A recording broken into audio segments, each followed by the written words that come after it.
ఇళ్ల పట్టా తీసుకొని వచ్చిన తర్వాత తన సంతోషం హ్యాపీగా చెప్పింది. సందులో 30 మంది వెళ్తే నన్ను ఒకదాన్ని స్టేజీ మీదకి ఎక్కించారు. నాకు చాలా హ్యాపీగా ఉంది, శివన్న గారు ఇచ్చారు అని చెప్పి చక్కగా అన్ని హ్యాపీనెస్ చెప్పింది. ఇంకో వీడియో వాళ్ళ ఫ్రెండ్తో తీసిన వీడియో చూపించింది, మాట్లాడింది, ఇంటర్వ్యూ చూపించింది. బాగుంది అన్నాను, అది అన్నాను. తర్వాత మరుసటి రోజు నుంచి వీడియో పోస్ట్ అయిన సోషల్ మీడియాలో పోస్ట్ అయిన తర్వాత దగ్గర నుంచి బ్యాడ్ కామెంట్స్ అనేవి వచ్చినాయి. అవి మేము అంత బ్యాడ్ కామెంట్స్ వల్ల తన మానసికంగా బాగా ఇదైపోయింది.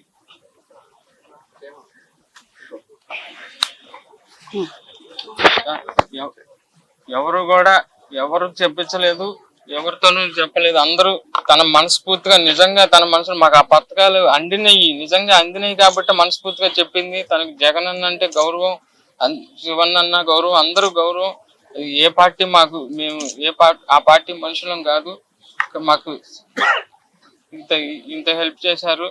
అయినా వాళ్ళ గురించి స్వతంత్రంగా చెప్పినందుకు ఈ ట్రోల్ ఇలా చూసింది. నాకు కూడా చెప్పుకోలేనంత మెసేజ్లు చదివింది. నేను అప్పటికి 2 చూశాను. 2 చూస్తేనే నాకు మనసుకి బాధ వేసింది. కానీ ఎన్నో 100 మెసేజ్లు వచ్చినాయి అని చెప్పి అన్నారు. నేను అవి కూడా చూడలేకపోయాను. నేను ఇలాంటి పరిస్థితి ఇంకెవరికి రాకూడదు. ప్రతి ఒక్క కామెంట్ పెట్టిన వాళ్ళు ప్రతి ఒక్కరికి శిక్ష పడాలి.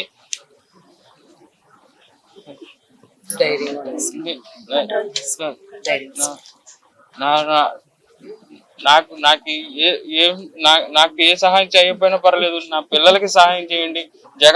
జగనన్న గారిని చూద్దామని కూడా నాతో చెప్పింది మా ఆవిడ.